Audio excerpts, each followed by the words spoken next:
നമ്മളൊരു നയാറ പമ്പിൽ കയറിയിട്ട് ഒന്ന് ഫ്രഷ് ആവാൻ നിന്നു. ടോയ്ലറ്റിലൊക്കെ ഒന്ന് പോയി ചില്ലായി. ഹലോ ഗൈസ്, ഇന്ന് നമ്മൾ തമിഴ്നാടാണ് പിടിച്ചിരിക്കുന്നത്. അപ്പോൾ പളനി വഴി കൊടൈക്കനാൽ വിടാനുള്ള പരിപാടിയാണ്. ഞങ്ങൾ രാവിലെ ഇറങ്ങി, ഒരു 7 മണി സമയത്ത് ഇറങ്ങി. ഇപ്പോൾ ഒരു തെങ്കാശി കഴിഞ്ഞ് ഒരു സ്ഥലത്ത് കണ്ട ഇതായിരുന്നു ഒരു റെസ്റ്റോറൻറ്റ് കണ്ടു. അപ്പോൾ അവരെ ബ്രേക്ക്ഫാസ്റ്റ് കഴിക്കാൻ വേണ്ടി നിർത്തി. ഞങ്ങൾ ഫുൾ പാക്ക്ഡാണ് വണ്ടി.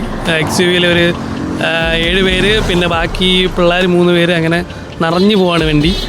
അപ്പോൾ ഇൻ്റർവ്യൂ എടുക്കാൻ പറ്റിയില്ല അതുകൊണ്ട് രാവിലെ. അപ്പോൾ ഇപ്പോൾ നമ്മൾ ഇൻ്റർവ്യൂ എടുത്തിരിക്കുക. അപ്പോൾ വിടാമല്ലേ? അപ്പോൾ ഗായ്സ്, ഞാൻ പറഞ്ഞ പോലെ ഇതാണ് നമ്മുടെ ഫാമിലി. നമ്മൾ ഫാമിലി ട്രിപ്പാണ് പിടിച്ചിരിക്കുന്നത്.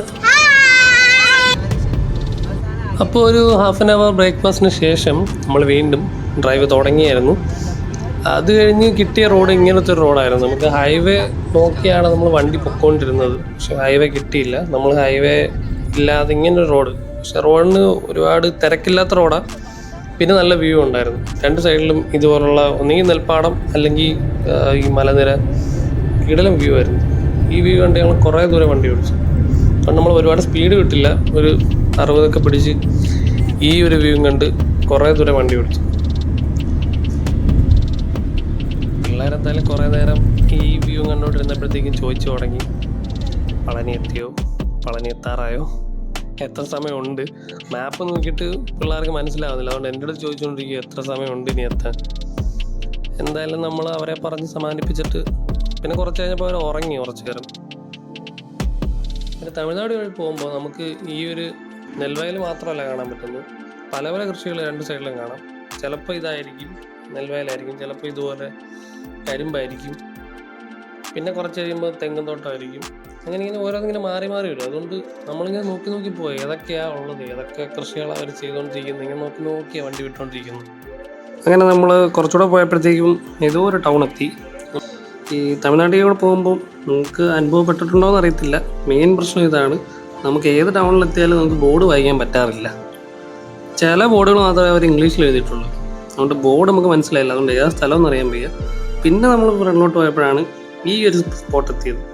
ഇത് ഞങ്ങൾ നേരത്തെ പോയപ്പം, പണ്ട് ഞാൻ എൻ്റെ ഫ്രണ്ട്സിൻ്റെ കൂടെ പോയപ്പോൾ കണ്ടിട്ടുള്ള ഒരു പാറ കുന്നോ ഒക്കെയാണ്.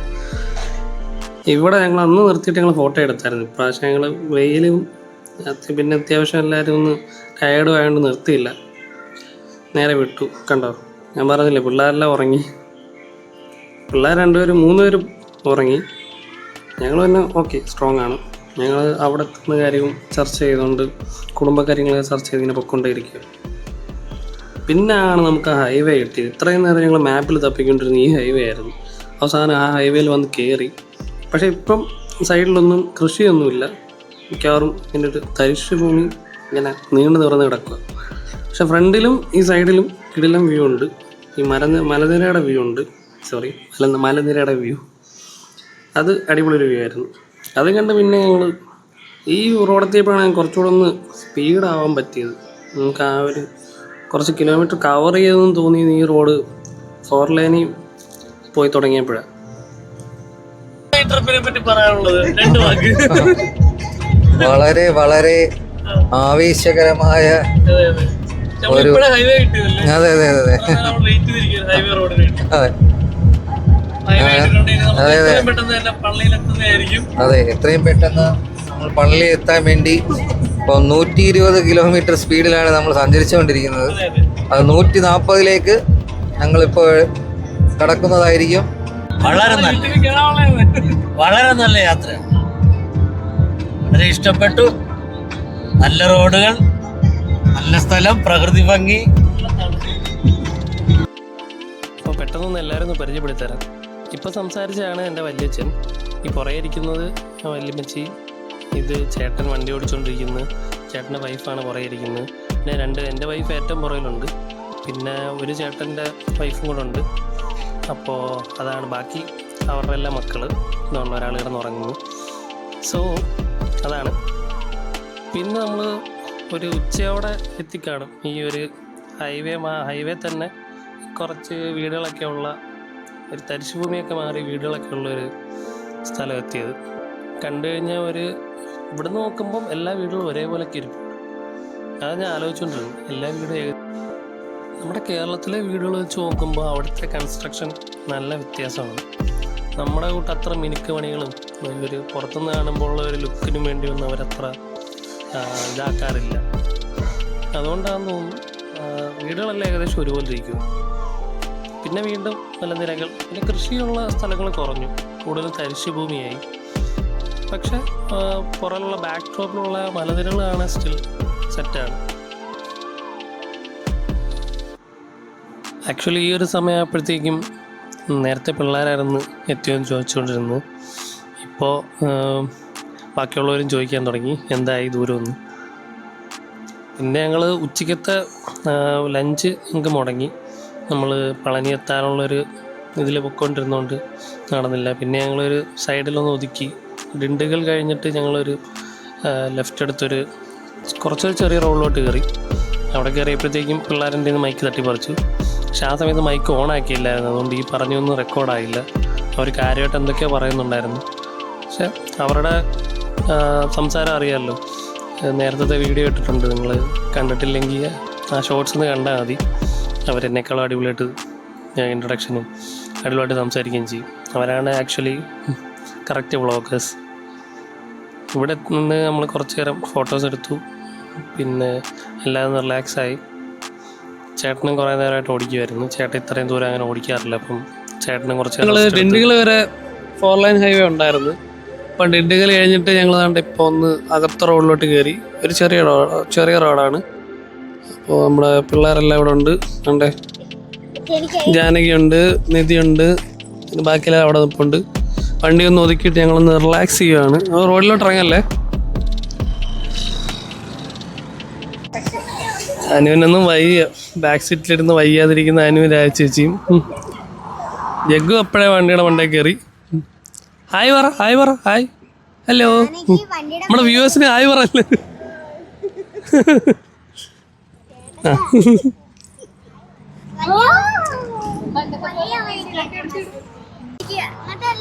ആ അതല്ല പിന്നെന്താ, കേറ്റാം വലിയ കയറാൻ കൊണ്ട് പോലും അറിയത്തില്ല. അനു എങ്ങനെ ഉണ്ടായിരുന്നു റൈഡ് എക്സ്പീരിയൻസ്?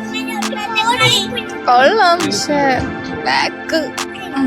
കുഴപ്പമില്ല. നമ്മള് പെട്ടെന്ന് തന്നെ പഴനി എത്തി കഴിഞ്ഞാൽ കുഴപ്പമില്ലല്ലോ. നാടൊക്കെ നേരെയാവും കേട്ടോ. സോ ഗായ്സ്, നല്ല ടയർഡായിട്ടുണ്ട്. ഇത്രയും ദൂരം പോയതിൻ്റെ ടയർഡ്നെസ് ഫേസിൽ കാണാനുണ്ട്. എല്ലാവരും ക്ഷീണിച്ചാണ് റോഡിൻ്റെ സൈഡിലൊന്ന് ഇറങ്ങി ഒന്ന് സ്ട്രെച്ച് ചെയ്തുകൊണ്ടിരിക്കുക. അപ്പോൾ ഇനി നമ്മൾ നേരെ പളനി, ഇനി ഒരു 80 കിലോമീറ്റർ അല്ലേ, 80 കിലോമീറ്റർ ഉണ്ട് പളനി. അപ്പോൾ ബാക്കി വീഡിയോസ് നമ്മുടെ പളനിയുടെ പടി കയറി തുടങ്ങിയിട്ട് ബാക്കി കണ്ടിന്യൂ ചെയ്യാം. Okay, bye. അങ്ങനെ പഴനി പോകാൻ ഇറങ്ങി ഞങ്ങൾ ലാസ്റ്റ് കറങ്ങി തിരിഞ്ഞ് ഇതിൻ്റെ ഫ്രണ്ടിൽ വന്ന് നിൽക്കുവാണ്. തിരിച്ച് കാണിക്കണമല്ലേ. ഇത് അമ്പൂർ ബിരിയാണി എന്ന് എഴുതിയിരിക്കുന്നത്. ഒരു അമ്പൂർ ബിരിയാണി കടയുടെ ഫ്രണ്ടിൽ വന്ന് നിൽക്കുവാണ്. സംഭവിച്ചത് എന്താണെന്ന് വെച്ച് കഴിഞ്ഞാൽ ഞങ്ങൾ ഇറങ്ങിയത് കുറച്ച് ലേറ്റായിട്ടായിരുന്നു രാവിലെ ഓൾറെഡി. സോ ഞങ്ങൾ ബ്രേക്ക്ഫാസ്റ്റ് കഴിച്ചു. പിന്നെ വരുന്ന വഴി അത്യാവശ്യം കുറച്ചൊക്കെ നിർത്തി. ഞാൻ നിർത്തി വന്നപ്പോഴത്തേക്കും ഇങ്ങെത്തിയപ്പോൾ 4 മണിയായി. അത് കഴിഞ്ഞ് ഞങ്ങൾ നോക്കിയപ്പോൾ ഇവിടുന്ന് ഇനിയൊരു 60 കിലോമീറ്റർ ഉണ്ട് പഴനിക്ക്. അപ്പോൾ പഴനി പോയിരുന്നു കഴിഞ്ഞാൽ ഞങ്ങൾ കൊടൈക്കനാൽ എത്തുമ്പോൾ വളരെ വൈകിപ്പോവും. അങ്ങനെ വൈകിപ്പോകുന്നുണ്ടായതുകൊണ്ട് ഞങ്ങൾ പഴനി പ്ലാൻ അവിടുന്ന് ഡ്രോപ്പ് ചെയ്തിട്ട് നേരെ കൊടൈക്കനാൽ ഇട്ട് പൊയ്ക്കൊണ്ടിരിക്കുകയാണ്. ഉച്ചയ്ക്കത്തെ എന്തായാലും എവിടെയും കഴിക്കാൻ കയറാൻ പറ്റിയില്ല, ഡ്രൈവ് ചെയ്തുകൊണ്ടേ ഇരിക്കുമായിരുന്നു. നമ്മുടെ ചെറുക്കൻ ഇപ്പോഴും നല്ല സ്ട്രോങ് ആയിട്ട് കിടക്കും. ഇനി ഒരു 100-200 കിലോമീറ്റർ ഓടും, നോ ഇഷ്യൂസ്. അപ്പോൾ ഇനിയിപ്പോൾ അമ്പൂർ ബിരിയാണി കഴിച്ചിട്ടാകും ബാക്കി പരിപാടി. എന്നിട്ട് ഇവിടെ നമ്മൾ നേരെ കൊടൈക്കനാൽ വിടും. അത്യാവശ്യം അകത്തൊക്കെ നീറ്റായിട്ടുള്ള ഹോട്ടൽ. മെയിൻ കാര്യം ഈ പുള്ളിയായിരുന്നു, ഇപ്പം കണ്ട ഈ ചേട്ടൻ. പുള്ളിയാണ് നമുക്ക് ഫുഡെല്ലാം എടുത്ത് തന്നത്. ഈ ബ്രോ എടുത്ത് ചോദിച്ചപ്പോഴും ബ്രോ സെയിം കാര്യം തന്നെയാണ് പറഞ്ഞത്. ഞാൻ പളനി പോയിട്ട് നമ്മൾ കൊടൈക്കനാലിൽ പോകാൻ നിന്ന് കഴിഞ്ഞാൽ നല്ല വൈകുമെന്ന്. അതുകൊണ്ട് ഞങ്ങളും അതേ പ്ലാൻ തന്നെ പഠിക്കാമെന്ന് വിചാരിച്ചു. ഇനി ഇവിടുന്ന് നേരെ കൊടൈക്കനാൽ, എന്നിട്ട് നാളെ തിരിച്ചു വരുന്ന വഴിക്ക് അവിടുന്ന് പളനി പോയിട്ട് തിരിച്ച് വീട്ടിൽ പോവുക. നമ്മുടെ പിള്ളേരെ സെറ്റ് വീണ്ടും എൻ്റെ മൈക്ക് തട്ടിപ്പറിച്ചു. 2 മൈക്കുണ്ട്, അതുകൊണ്ട് ഞാൻ ഒരെണ്ണം വെച്ചിട്ട് അവർക്ക് ഒരെണ്ണം കൊടുത്ത്. അങ്ങനെ അവർ അടിപൊളിയായിട്ട് വ്ളോഗ് പറഞ്ഞുകൊണ്ടിരിക്കുക. ഞാൻ ഇത് ഷോർട്സ് ആയിട്ട് ഇതെല്ലാം കട്ട് ചെയ്ത് ഇടുന്നതായിരിക്കും, അവരെന്താ പറഞ്ഞെന്നുള്ള ഈ മൊമെൻറ്റ്സിലുള്ള കാര്യങ്ങൾ. അപ്പോൾ നിങ്ങൾ ഇത് കണ്ടതിന് ശേഷം അതും എന്തായാലും കാണണം. എല്ലാം ഒരു ബിരിയാണി മേടിച്ച് 2 പേരാണ് ഷെയർ ചെയ്തത്. അതുകൊണ്ട് പക്ഷേ ഞങ്ങൾക്ക് എല്ലാവർക്കും ഫില്ലായി. നല്ല ചില വൈറ്റ് ആയതുകൊണ്ടായിരിക്കും പെട്ടെന്ന് ഫില്ലായി. പിന്നെ അവിടുന്ന് ഒരു ലൈം ജ്യൂസ്, പിന്നെ അവരുടെ സർവിങ് കൊള്ളായിരുന്നു. സർവിങ് ഇലയിലൊക്കെയാണ് സർവ് ചെയ്ത് തന്ന്. നമുക്ക് ദാണ്ട് ഈ കാണുന്ന പോലെ പാത്രം വെച്ച് അതിനകത്ത് വട്ടത്തി ഇല മുറിച്ച് ആ ഒരു സെറ്റപ്പിലായിരുന്നു. പിന്നെ ബിരിയാണി നമ്മൾ വിചാരിച്ച് 65 ബിരിയാണി ആയിരിക്കുന്നതാണ്, പീസ് 65ൻ്റെയും പിന്നെ ബിരിയാണി റൈസും. പക്ഷെ അങ്ങനല്ലായിരുന്നു, ബിരിയാണിക്ക് തന്നെ ചെയ്ത ആ ഒരു ചിക്കൻ തന്നെ ആയിരുന്നു. പിന്നെ നമ്മൾ എക്സ്ട്രാ 65 മേടിച്ചത്. പിന്നെ അതിൻ്റെ കൂടെ സാലഡ്, അച്ചാർ, അങ്ങനെയുള്ള ഐറ്റംസ് എല്ലാം. എന്തായാലും ഞാൻ പിന്നെ ഒരു വട്ടം കൂടെ ഒന്ന് പുറത്തുനിന്നുള്ള വ്യൂ ഒന്ന് എടുത്തായിരുന്നു. ആദ്യം എടുത്ത് പറഞ്ഞാൽ റെഡി ആയില്ലെങ്കിലും ഒന്ന് വിചാരിച്ച് ഒരു ബാക്കപ്പിന് വേണ്ടി ഉറങ്ങാൻ എടുത്തായിരുന്നു. അപ്പോൾ ഉള്ള ഫുട്ടേജാണിത്. അങ്ങനെ കുറേ നേരം വെയിറ്റ് ചെയ്തിട്ട് ഫുഡ് വന്നു ഗൈസ്. അല്ല, കുറേ നേരം വെയിറ്റ് ചെയ്തില്ല, കുറച്ച് നേരം വെയിറ്റ് ചെയ്ത് ഫുഡ് വന്നു. ആദ്യം നമുക്ക് ഈ ചിക്കൻ അങ്ങോട്ട് തന്നത്. ഇത് നമ്മൾ ഒരെണ്ണം കഴിച്ചു നോക്കാൻ വേണ്ടി ഒരെണ്ണമാണ് ഓർഡർ ചെയ്തത് ആദ്യം. അപ്പോൾ ഇത് കഴിച്ചപ്പോൾ എല്ലാവർക്കും ഇഷ്ടപ്പെട്ടു. അതുകൊണ്ട് ഞങ്ങൾ വീണ്ടും 1-2 എണ്ണം സെയിം ഐറ്റം ഓർഡർ ചെയ്ത്. പിന്നെ സർപ്രൈസ് ആയത് മുട്ട തന്നു അവർ. സാധാരണ ഇപ്പം കേരളത്തിൽ നിന്ന് കഴിക്കുമ്പോൾ പോലും മുട്ട കിട്ടാറില്ല ബിരിയാണിയുടെ കൂടെ, പക്ഷെ അവിടെ നിന്ന് മുട്ട കിട്ടി. അതുകൊണ്ട് ഞങ്ങൾ മുട്ടയും കൂട്ടി തന്നെ കഴിച്ചു. അങ്ങനെ ബിരിയാണിയും കഴിച്ച് ഒരു സോഡലയും കഴിച്ചിട്ട് ഞങ്ങൾ യാത്ര തുടർന്നു. അപ്പോൾ ഗൈസ്, നമ്മൾ ഹൈവേ എന്നുള്ള തിരക്കിൽ നിന്നൊക്കെ ഒഴിഞ്ഞ് ഒരു പമ്പിലോട്ട് കയറിയിട്ടുണ്ട്.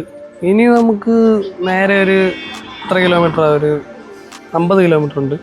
50 കിലോമീറ്റർ എന്ന് പറയുമ്പോൾ ഇനി മല കയറി തുടങ്ങുകയാണ്. ജസ്റ്റ് ഒന്ന് കാണിച്ചു തരാം. അതുകൊണ്ട് ഇവിടുന്ന് തുടങ്ങുന്ന മല അവിടെ ചെക്ക് പോസ്റ്റ് ആണെന്ന് തോന്നുന്നു, ഫസ്റ്റ് ചെക്ക് പോസ്റ്റ്. അത് കഴിഞ്ഞാൽ പിന്നെ നേരെ മല കയറി തുടങ്ങുകയാണ്. ഏറ്റവും ടോപ്പിലാണോ?